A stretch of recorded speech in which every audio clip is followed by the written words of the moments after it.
Yeah, this is Larry Krueger, and 49er fans know that here on Josh's Football Breakdowns, we don't tell you what you're seeing. We let the film tell us what we're seeing. Thank you, Larry. And what we saw on Sunday was more of the same from the San Francisco 49ers, a defense that was unable to get off the field, and an offense that, while potent and dangerous at times, also made key mistakes. After a nice pickup by Christian McCaffrey on first down, the 49ers were unable to move the chains on second and short and third and short. With Brock Purdy emerging from the concussion protocol, they didn't want to run the quarterback sneak. It's a quick 3 and out for the 49ers, who punt to the Cincinnati Bengals.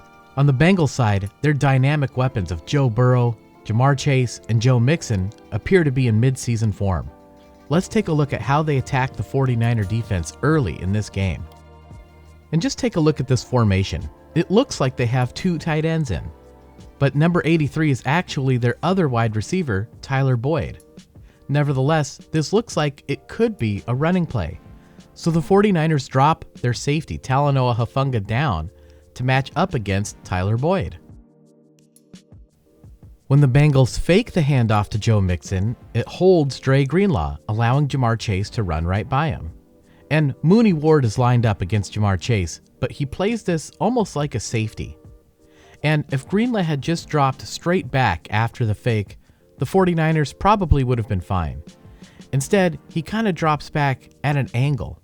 I'm not sure why he did this, because he had Mooney Ward over to that side. And it allows Jamar Chase to come in right behind him. It's a nice little chunk there, and we get an early look at Joe Burrow's accuracy.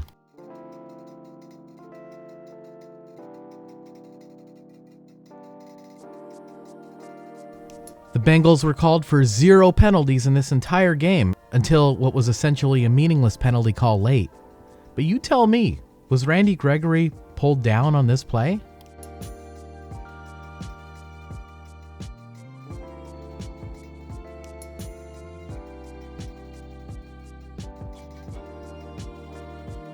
Much like the Vikings last week, the Bengals' offensive creativity had to be admired in this game. Here, once again, we see they have a tight end and a running back in the formation, but this time Tyler Boyd is lined up with the other 2 wide receivers in a trips formation off to the right. This play is clearly a pass. Or is it? The Bengals use the tight end to block Nick Bosa.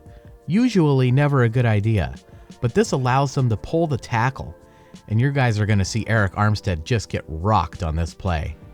And notice they pulled the tackle to the inside. They didn't pull him all the way around. Well, when Dre Greenlaw sees him going, that's what he's expecting. And it allows the center to get downfield and pin him to that side. And Joe Mixon runs through the hole. But watch Eric Armstead on this play.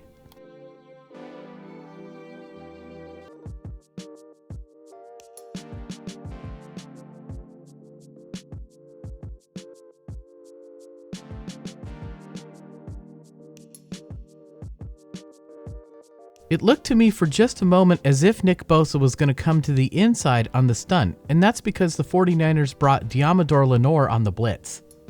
Whether it's Bosa, Javon Kinlaw, or even Dre Greenlaw, somebody's got to be responsible for filling that gap. But Kinlaw is getting worked by the Bengals guard Volson, and notice how him and the tight end Irv Smith show great chemistry together on this play.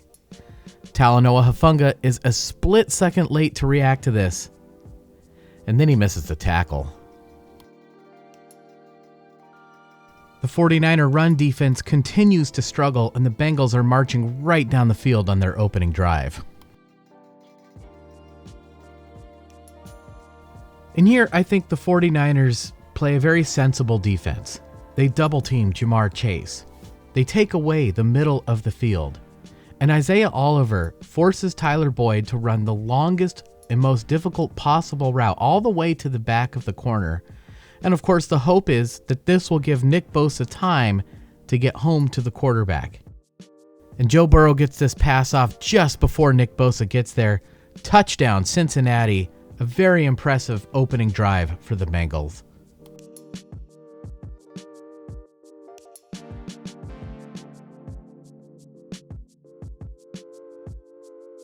But the San Francisco 49ers also have a number of key playmakers on offense, and this would include at the quarterback position. Brock Purdy made a number of plays for the 49ers in this game. Case in point, when none of the receivers for the 49ers are open on this play, Brock Purdy uses his legs.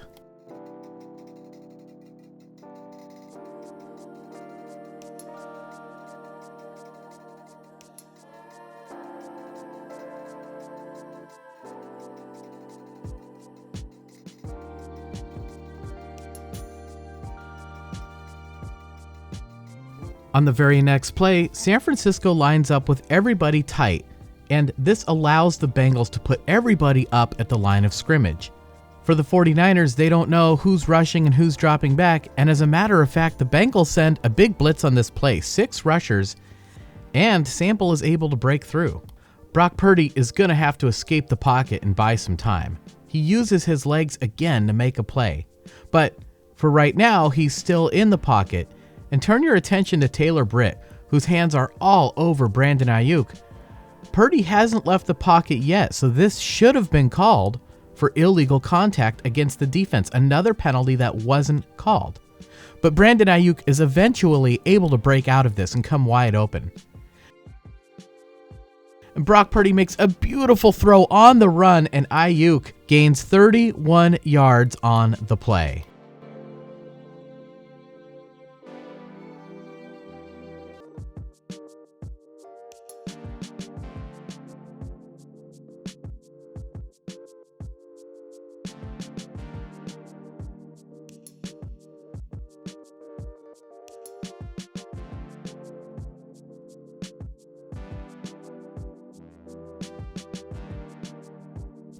The 49ers finish off the drive, punching it in with Christian McCaffrey, tying the game at 7 apiece, and Christian McCaffrey ties the NFL record held by Lenny Moore, 17 consecutive games with a touchdown, set in 1964. And just take a minute to think about how long ago that was.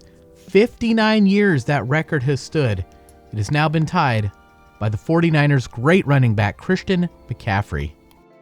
So the Bengals get the ball back and they put the tight end Irv Smith in motion, and nobody goes with him, revealing zone coverage.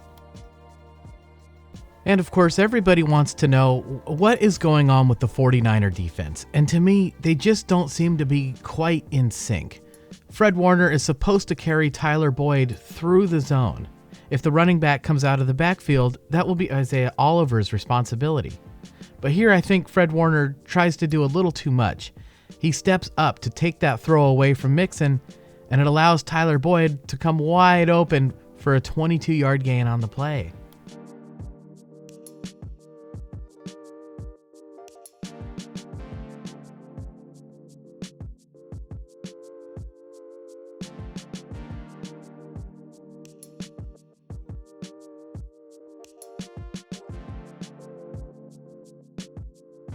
And on this play, we see more problems with the run defense.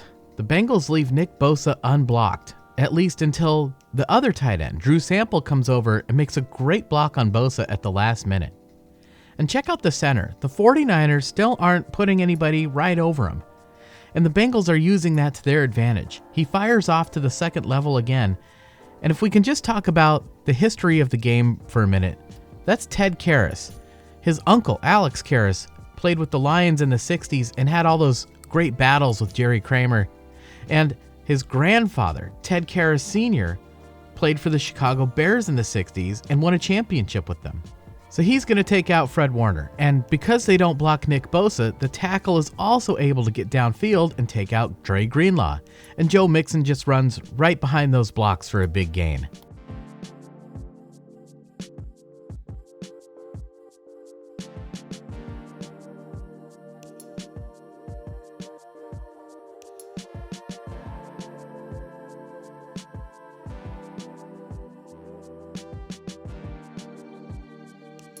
"33 yards on the last 2 plays combined, and it sets the Bengals up for their second touchdown of the game.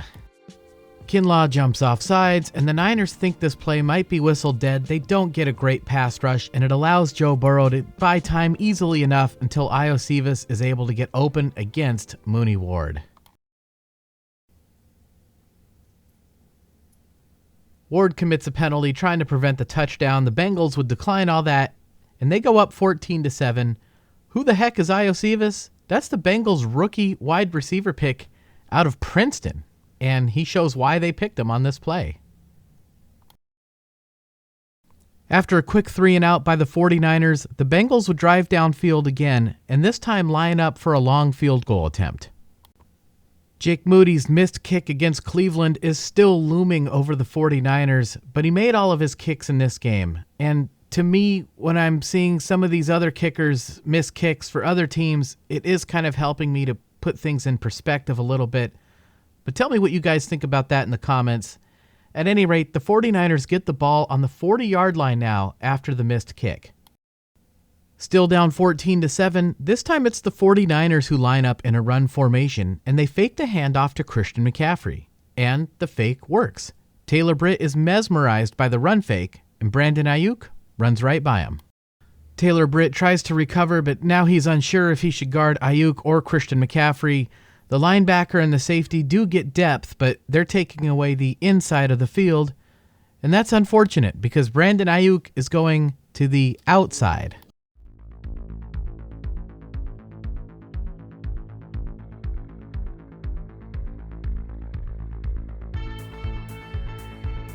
As part of the run fake, the offensive line moves to their right, and this allows the 49ers to move the pocket. While this can help the quarterback to avoid pressure, Purdy still takes the hit but delivers a strike. The play sets the 49ers up for a field goal try of their own, and Jake Moody knocks it through, making the score Bengals 14, 49ers 10. Now the Bengals would go on a long drive, and something we should touch on is to this point San Francisco has already used 2 of their timeouts. So keep that in the back of your mind and just file that away for later. And here the Bengals are obviously threatening to go up 2 scores, and the play is simple. The wide receivers will block for Jamar Chase. And Chase is hit behind the line of scrimmage, and then he fumbles the football, and it's recovered by the 49ers. Let's go back to the snap.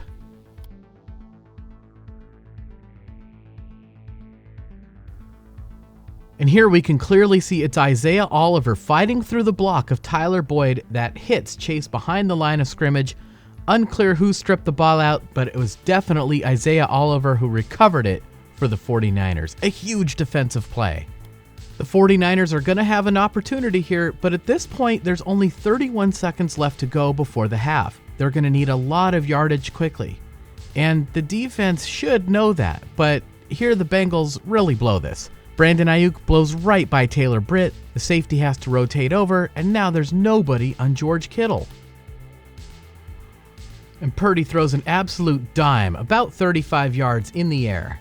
It's a huge play for the 49ers, but now the clock is running. What do you need to throw the ball deep? Time.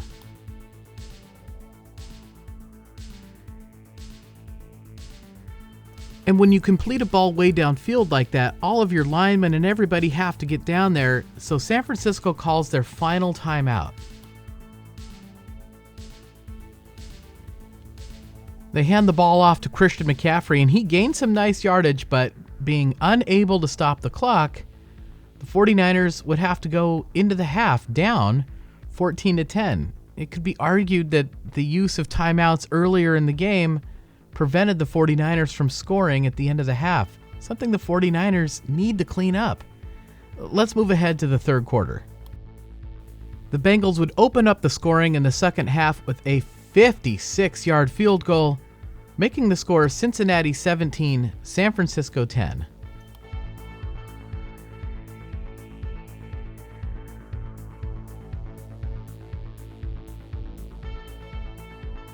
The 49ers obviously would like to get going, and Brock Purdy makes another unbelievable throw to George Kittle. Wow. Let's go back to the snap once again. Now Kittle's route calls for him to go about 25 yards down the field. Who else would call a route like that other than Kyle Shanahan? But the reason is to prevent the linebacker from getting enough depth on the play. The interesting thing about this is Kittle is being covered by the safety, Nick Scott. So Kittle doesn't run in a straight line here. Instead, he widens forcing the safety to widen with him, and then he cuts to the inside, creating separation.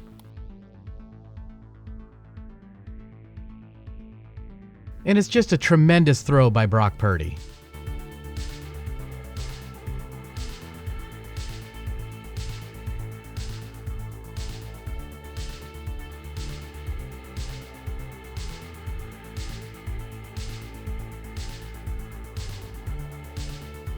What a pass.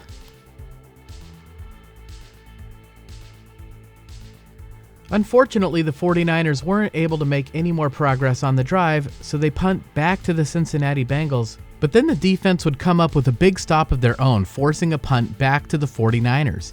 This would be the first of 2 back-to-back punts forced by the 49er defense, and this would be significant.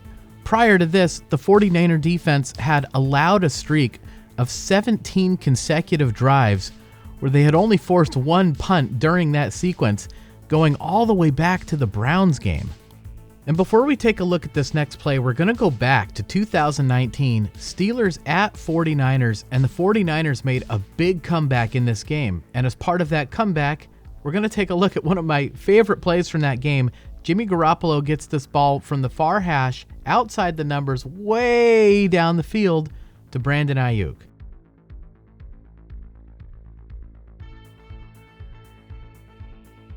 All right, let's get back to the game against the Bengals here.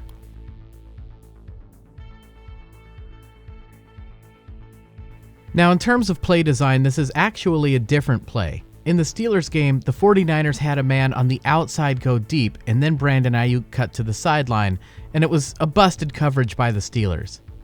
In this game, the Bengals defend this a little better. They have 1 safety back, but he rotates to the other side of the field. Aiyuk takes advantage of this by giving his man a move to the inside, which he must honor, and then cutting back to the outside. And Brock Purdy makes essentially the same throw, except he puts a little more velocity on it.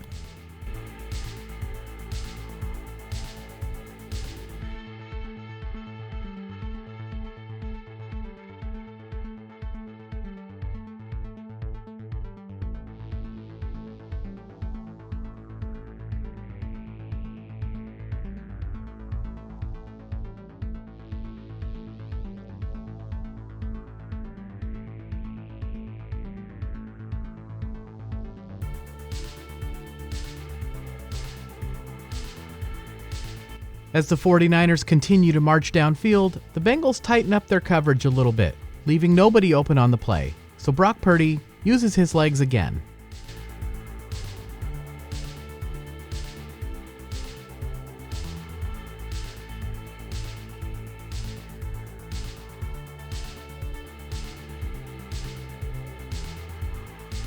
And here the 49ers follow this up with another creative play design.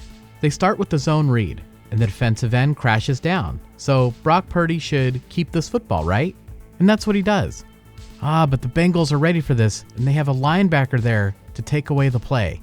But this time it's the 49ers who are a step ahead. This is going to be a pass, but there's nobody there. George Kittle was supposed to come over and receive this, but he was unable to do so. So now Brock Purdy has to improvise. And here linebacker Jermaine Pratt is really in a difficult position. If he stays with Elijah Mitchell, Brock Purdy should be able to just run this ball to the corner for the touchdown. If he steps up on Brock Purdy, which is what he does, Purdy should be able to toss this ball by him to Elijah Mitchell for the touchdown. And that's what happens. Except here Pratt makes one of the best defensive plays I've ever seen.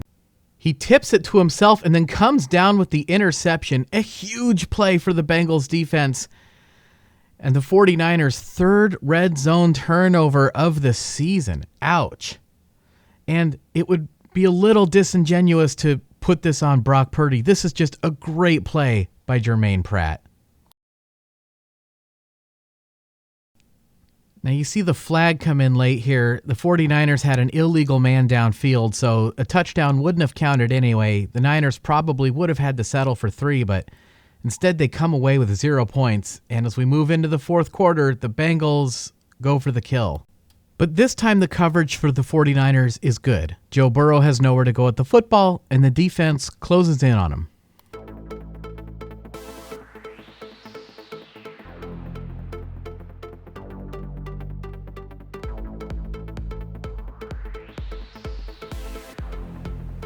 Cleveland Ferrell, Nick Bosa, and Javon Hargrave combine for the biggest sack of the ballgame so far, and the second straight punt forced by this 49er defense. The 49ers are still in it. The score is still Cincinnati 17, 49ers 10. But once again, the Bengals make another brilliant defensive play. Notice Logan Wilson has turned his body and is facing Christian McCaffrey, and Brock Purdy sees this. But in reality, Wilson is actually dropping back to the middle of the field. Now, where could Brock Purdy have gone with this football? There is an outlet pass late to George Kittle, but the truth is, I think the 49ers messed up their route running a little bit on this play because we see Jauan Jennings and Brandon Aiyuk running right into the same area. I think Jauan Jennings was supposed to go deep here and draw off the defense. And we can see that that's the design of the play, allowing Brandon Aiyuk to come open in the middle of the field. Nevertheless, I think Brock Purdy still would have tried to throw it to him because Logan Wilson fooled Brock Purdy on this play. Interception, and the Cincinnati Bengal linebackers come up with back-to-back brilliant plays on defense, and this one's a backbreaker for the 49ers, occurring deep in their own territory.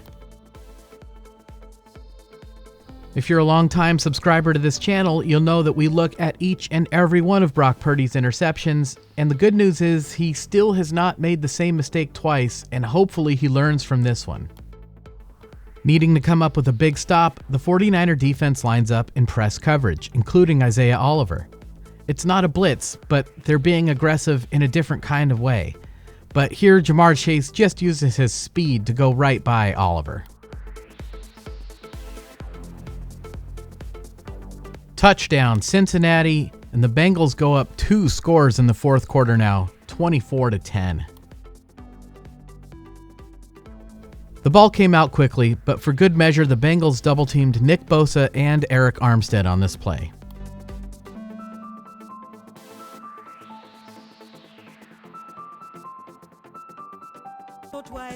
Still early in the fourth quarter, so the 49ers need to put together a touchdown drive here. But here, once again, the Bengals come up with another brilliant defensive play call, sending the rookie Jordan Battle on the safety blitz. And with Ray McCloud motioning to the other side, George Kittle blocks down to help sell the fake. Christian McCaffrey goes out for a pass route, so there's nobody to pick up the blitz. Now the 49ers do pull Spencer Burford around, but Battle times his blitz so well, Burford has no chance of getting there. And Purdy makes a miss, steps up in the pocket, and then finds Aiyuk downfield. Wow.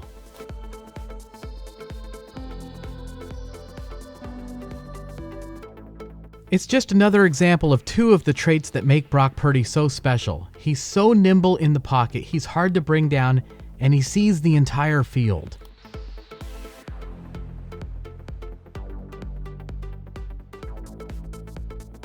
Well, the Bengals have had about enough of this, and this time they send a 6-man blitz.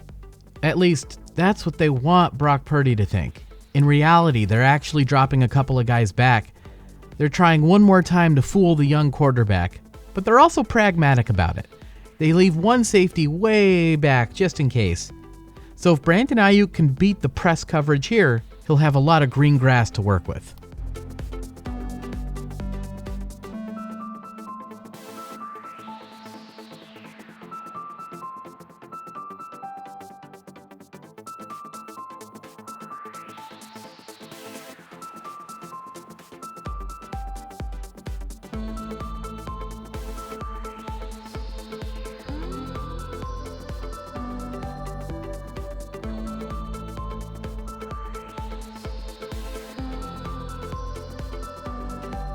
But here, facing a 3rd and 6, this time the defense closes in on him.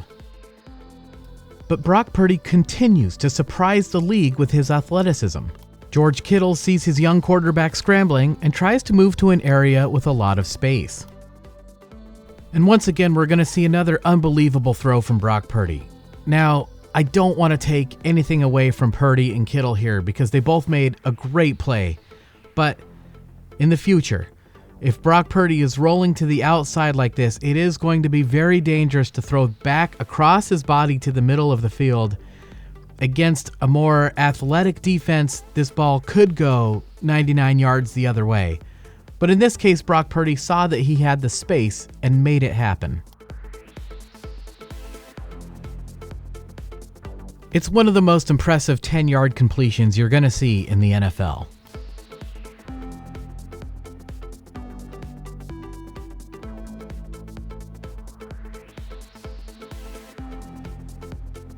And how many times have we seen this now? How many times have we seen Brock Purdy escape the pressure like that?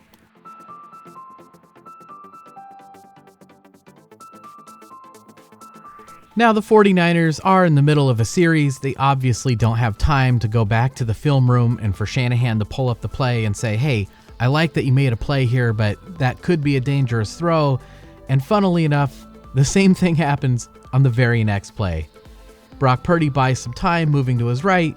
He sees the linebacker move out of that area of the field when he goes with him. And that just allows Christian McCaffrey to come wide open. And Brock Purdy throws across his body again to Christian McCaffrey for the touchdown. And the 49ers finally have gotten their offense going. And they're in business now.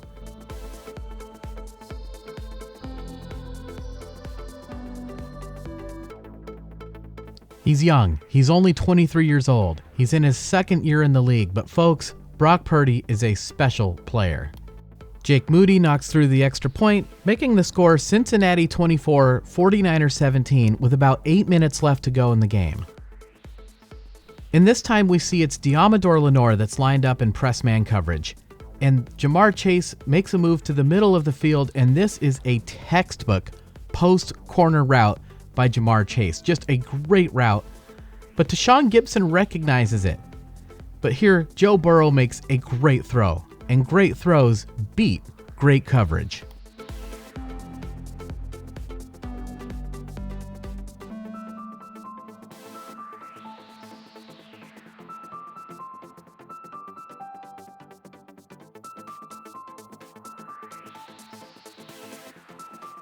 What a beautiful pass by Joe Burrow. Drops it right in the bucket.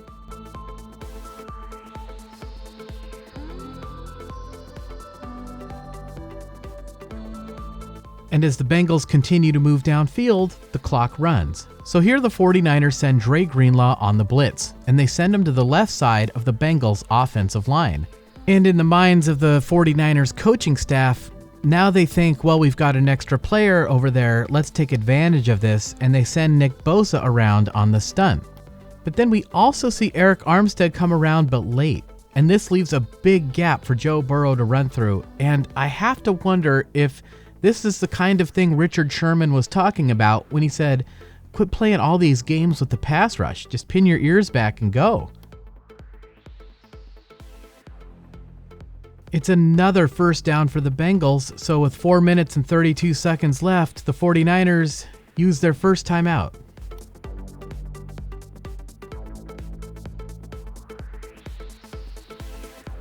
And here we see Nick Bosa rush to the inside. He doesn't maintain the edge. And we also see Tyler Boyd come around and knock Tashawn Gibson to the inside, giving up the outside to Joe Mixon.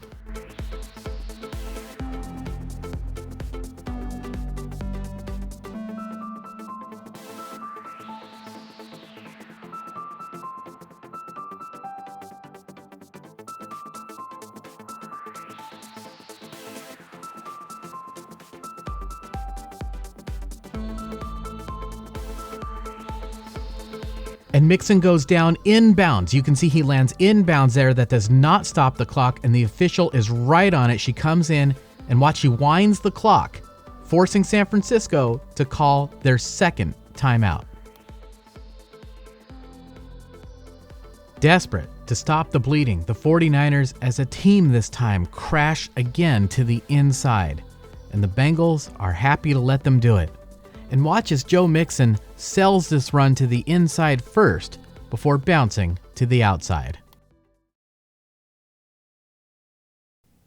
Touchdown Cincinnati, and this is the final nail in the coffin for the 49ers. It puts them up 2 scores with less than 3 minutes to go in the fourth quarter, and the 49ers only have 1 timeout.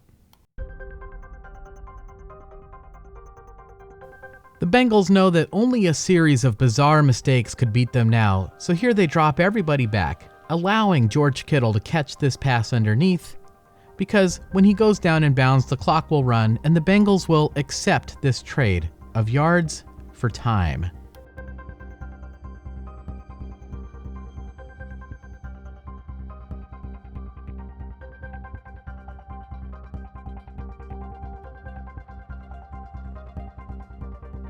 And even in the chaos of the situation, Brock Purdy still has to do his job, looking off the safety, allowing him to complete this pass to George Kittle.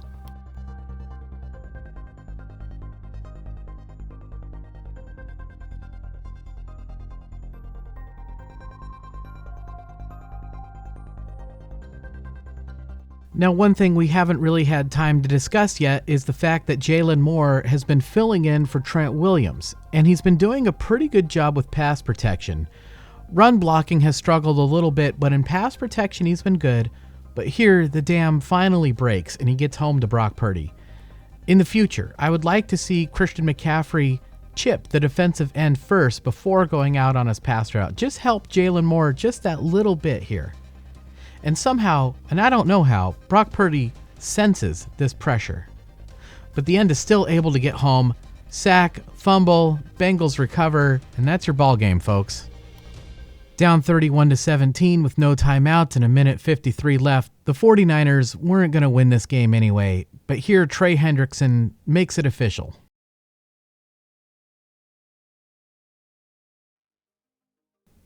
The Bengals celebrate, and they should. They just beat a very good San Francisco 49er team at home and climb right back into the AFC race. And that'll do it for this week on Josh's Football Breakdowns, but I'm going to have some content for you guys for the bye week, so be sure to subscribe. We're less than 250 subscribers away now from 10,000, if you can believe that. Unbelievable how far this channel has come, and I really have to thank you guys for that. And I especially want to thank everybody who's really taken the time and effort to go that extra mile and help to support this channel. Oh my goodness, you guys. Thank you so much. It's unbelievable. You guys humble me and you honor me every single week, week in and week out. I could not do this channel without you. Thank you so much. And if you're new here, leave me a comment. I read every comment, and we're going to have a lot to discuss with this game because I tend to think that Brock Purdy played a really good game. He did make some mistakes late, and that has to be corrected, but I don't view the problem as being all on Brock Purdy. We looked at so many of those great throws he made during this game and plays with his legs too. I did see a lot of the problems with the defense, but I want to know what you guys think. So leave me a comment, and we'll have a great discussion about it. And that'll do it. I will see you guys next week with some bonus content, so be sure to subscribe, stay tuned, and I will see you guys then.